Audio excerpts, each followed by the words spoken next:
ಸಮಯದ ಮ್ಯಾಜಿಕ್ ಗಡಿಯಾರ. ಒಂದು ಪುಟ್ಟ ಹಳ್ಳಿಯಲ್ಲಿ ಅನುಷ್ಕಾ ಎಂಬ ಹುಡುಗಿ ಇದ್ದಳು. ಅವಳು ಯಾವಾಗಲೂ ಆಟವಾಡುತ್ತಾ, ಸ್ನೇಹಿತರೊಂದಿಗೆ ಸುತ್ತಾಡುತ್ತಾ ಸಮಯ ಕಳೆಯುತ್ತಿದ್ದಳು.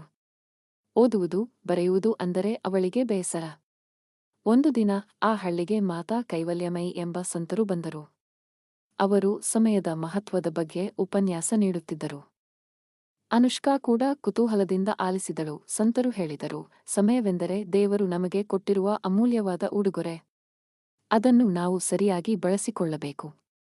ಸಮಯವನ್ನು ವ್ಯರ್ಥ ಮಾಡಿದರೆ ಅದು ನಮ್ಮ ಜೀವನವನ್ನೇ ವ್ಯರ್ಥ ಮಾಡಿದಂತೆ. ಅನುಷ್ಕಾಗೆ ಸಂತರು ಹೇಳಿದ್ದು ಅರ್ಥವಾಯಿತು.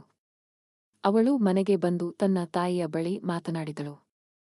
ತಾಯಿ, ನೀನು ಸಮಯವನ್ನು ಸರಿಯಾಗಿ ಬಳಸಿಕೊಂಡರೆ ನಿನ್ನ ಜೀವನದಲ್ಲಿ ಏನನ್ನಾದರೂ ಸಾಧಿಸಬಹುದು ಎಂದು ಹೇಳಿದರು. ಅನುಷ್ಕಾಗೆ ಒಂದು ಕಲ್ಪನೆ ಬಂತು.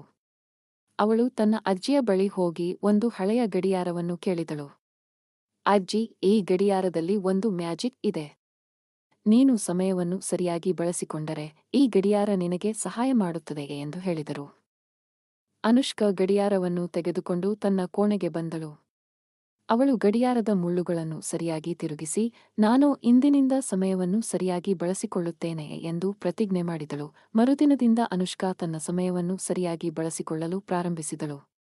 ಅವಳು ಪ್ರತಿದಿನ ಬೆಳಿಗ್ಗೆ ಬೇಗನೆ ಎದ್ದು ಓದಲು, ಬರೆಯಲು ಸಮಯ ಮೀಸಲಿಡುತ್ತಿದ್ದಳು. ಆಟವಾಡಲು, ಸ್ನೇಹಿತರೊಂದಿಗೆ ಮಾತನಾಡಲು ಕೂಡ ಸಮಯವನ್ನು ಹೊಂದಿಸಿಕೊಂಡಳು. ಅನುಷ್ಕಾ ಸಮಯವನ್ನು ಸರಿಯಾಗಿ ಬಳಸಿಕೊಳ್ಳುತ್ತಿದ್ದಂತೆ ಅವಳ ಜೀವನದಲ್ಲಿ ಬದಲಾವಣೆಗಳು ಕಾಣತೊಡಗಿದವು. ಅವಳು ಶಾಲೆಯಲ್ಲಿ ಉತ್ತಮ ಅಂಕಗಳನ್ನು ಗಳಿಸಲು ಪ್ರಾರಂಭಿಸಿದಳು. ಅವಳ ಸ್ನೇಹಿತರು ಅವಳನ್ನು ಮೆಚ್ಚಿಕೊಂಡರು.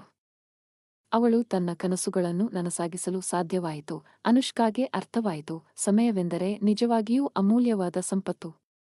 ನಾವು ಅದನ್ನು ಸರಿಯಾಗಿ ಬಳಸಿಕೊಂಡರೆ ನಮ್ಮ ಜೀವನವನ್ನು ಸುಂದರಗೊಳಿಸಬಹುದು. ನೀತಿ: ಸಮಯವನ್ನು ವ್ಯರ್ಥ ಮಾಡಬೇಡಿ, ಅದನ್ನು ಸರಿಯಾಗಿ ಬಳಸಿಕೊಳ್ಳಿ.